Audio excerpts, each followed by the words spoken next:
Alright, I'm recording. Hi, my name is Jason Thorne from the University of New South Wales, and in this video we're going to be demonstrating how to use the Livability application, which was developed here to allow councils to obtain information from the local council population on issues in the built environment so that they can make significant changes. So I just have the application loaded up here, and as you can see, the first screen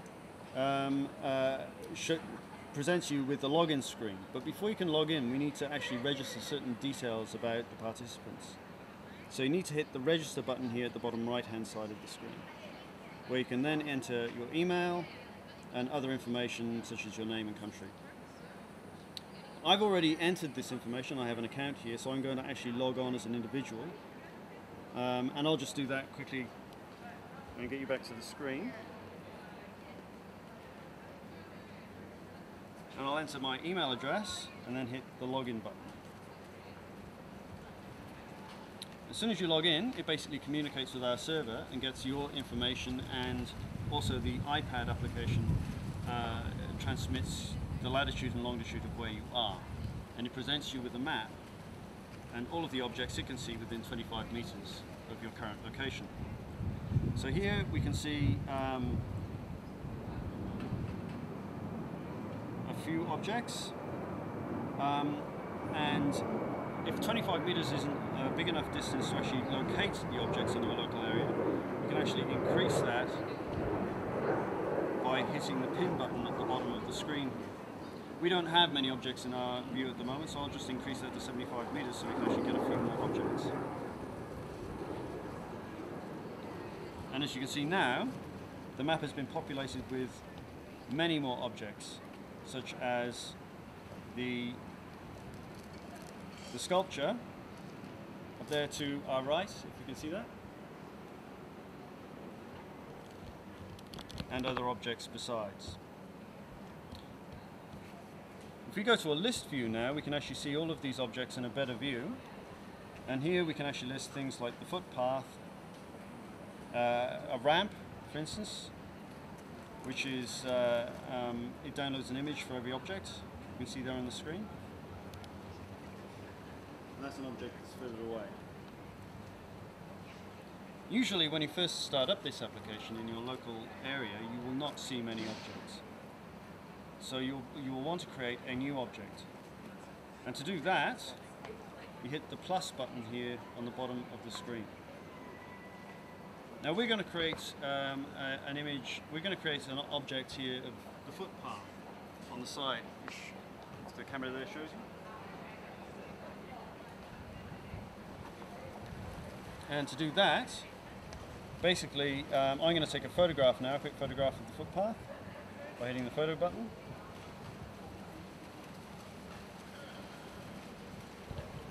I want to use that photograph, so I hit the use button here on the bottom right hand side. And it'll take me to a page to enter the name of the object. I'll just put here footpath for the library lawn, footpath library.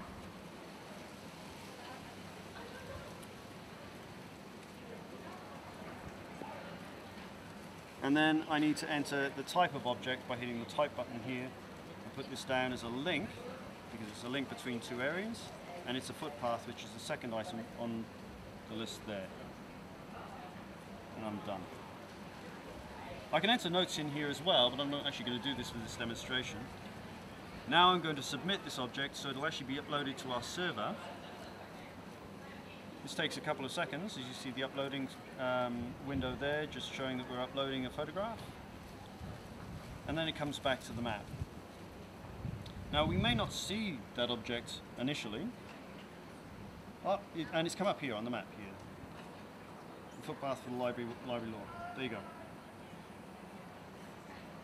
It's a little bit touchy.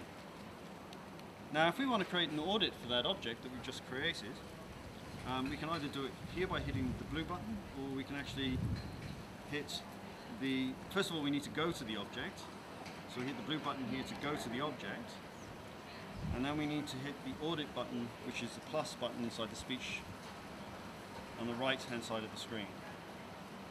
And from there, once again, we can take a photograph if we have a positive comment to make about this path. I actually think this path has a few trip hazards in it, so we're going to rate this as poor. And note that this object has trip hazards. This path has trip hazards. As you can see there, it's got a big drain sticking out there.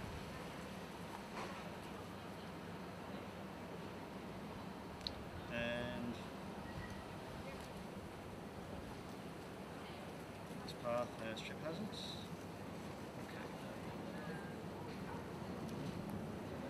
And now, as you can see on here, I have an audit that says the path it has a few trip hazards on it. I can also add audio, or I can actually take a photograph of the particular issue that I have a problem with. I'll just go up now and I'll just take a photograph of this trip hazard.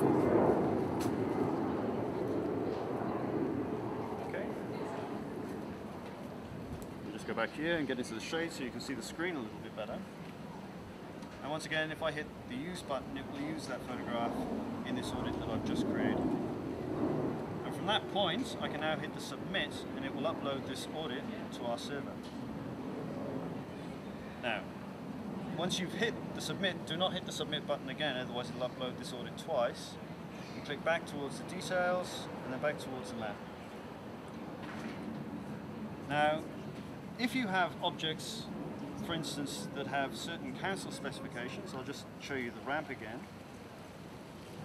Let's increase the radius. And get a list view. For instance, there are certain specifications that a ramp needs to adhere to. So if I wanted to do an audit for the ramp, when I hit the audit button, I'm also presented with either a general or the council specification of grade to actually create that audit for. I won't actually do that now. I will actually go back to the map to show you how to use the application. So really, here we have the main page, the map page. You have the buttons, as I said before, to list the objects in the area, to go back to the login screen here on the top left, to change the map resolution for the objects that you obtain, and basically the plus button here on the right hand side to add an object. Well, that's it for the training video. If you want to see the objects, you can actually do that, the audits that you've made, you can actually do that from our web page. Oh, that is one other thing I will show you here. You can actually go to the web page from the application by hitting the web page button at the bottom. And if you actually log on by hitting the audits button at the top of the web page, you can actually enter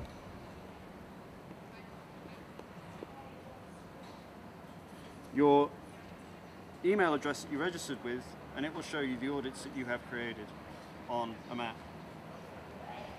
So there's our audit there. We can click on that and it basically shows us a picture of the audit that we have made, and it'll show the audits on the actual map. So that's the Livability application, like I said, which was developed at the University of New South Wales. From this, we'll actually be uploading information to our servers and using it, the councils will be using it hopefully to make positive changes in the environment. And any other information you can actually obtain from our website. Thank you very much.